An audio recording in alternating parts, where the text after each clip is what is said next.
सज्जना ते बेलियां नूं अस्सलाम वालेकुम। पहले अज दी कहानी सुन लो, बाद सुनाना तुहानूं गल असल। ये 1917 की बात है। इराक के पहाड़ों में बरतानवी जनरल स्टाइली मुआवदे का एक चरवाहे से सामना हुआ।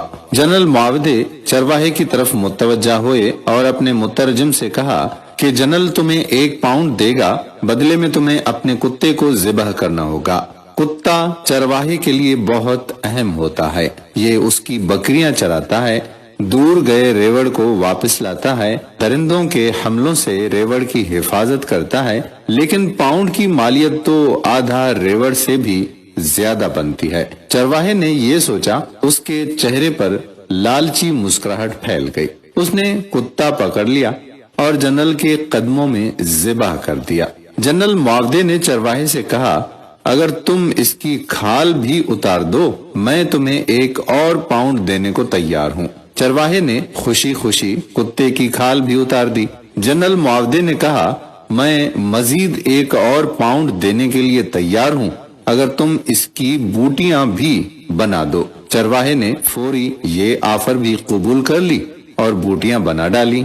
जनरल चरवाहे को 3 पाउंड देकर चलता बना। जनरल मुआवदे चंद कदम आगे गए थे कि उसे पीछे से चरवाहे की आवाज सुनाई दी। वो पीछे पीछे आ रहा था और कह रहा था कि जनरल, अगर मैं कुत्ते का गोश्त खा लूं, आप मुझे 1 और पाउंड दे देंगे?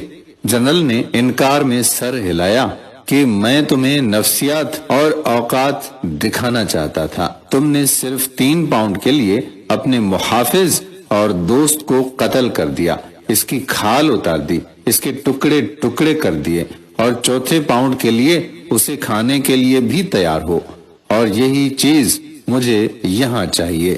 फिर जनरल मुआवदे अपने साथियों से मुखातिब हुए और कहा, इस कौम के लोगों की सोचें ये हैं, तुम्हें इनसे खौफजदा होने की जरूरत नहीं है। आज यही हाल हम सबका भी है। अपनी छोटी सी मसलहत और अपनी छोटी सी जरूरत के लिए अपनी सबसे कीमती और अहम चीज का सौदा हम किए देते हैं और एक बार भी उस पर नहीं सोचते, और यही हथियार दुश्मन हमारे ही खिलाफ इस्तेमाल करता है और इसी के जरिए मुल्कों को लूटा जाता है, कौमों को नीस्तो नाबूद किया जाता है। आज हमारे दरमियां कितने ही ऐसे खबीस चरवाहे हैं जो न सिर्फ कुत्ते का गोश्त खाने के लिए तैयार हैं, बल्कि अपने हम वतन भाइयों का गोश्त खा रहे हैं और चंद टकों के एवज अपने लोगों का कत्ले आम कर रहे हैं। इस तरह के खबीसा नूं फड़न वास्ते आखिरी मौका जे तुहाडे कोल हुण इस्लामाबाद पहुंच जाओ। ਜਿਹੜਾ पहुंच जाएगा ना, ਉਹ ਸਮਝ ਲੈ मैंने हिस्सा डाल ਦਿੱਤਾ ਇਹਦੇ ਵਿੱਚ। ਉਹ ਕੱਲਾ ਇਮਰਾਨ ਆ, ਉਤੋਂ ਸ਼ਰੀਫ ਆਦਮੀ ਹੈ, ਉਹਨੂੰ ਪਤਾ ਨਹੀਂ ਇਹ ਹੇਰਾ ਫੇਰੀਆਂ ਫਰੇਬਾਂ ਦਾ ਕਿਸ ਤਰੀਕੇ ਨਾਲ ਇਹਨਾਂ ਕੁੱਤਿਆਂ ਦੇ ਨਾਲ ਮੁਕਾਬਲਾ ਕਰਨਾ। ਹਰ ਰੁਕਾਵਟ ਤੋੜ ਕੇ ਪਹੁੰਚੋ ਇਸਲਾਮਾਬਾਦ ਜਿਸ ਤਰ੍ਹਾਂ ਵੀ ਹੋ ਸਕਦਾ।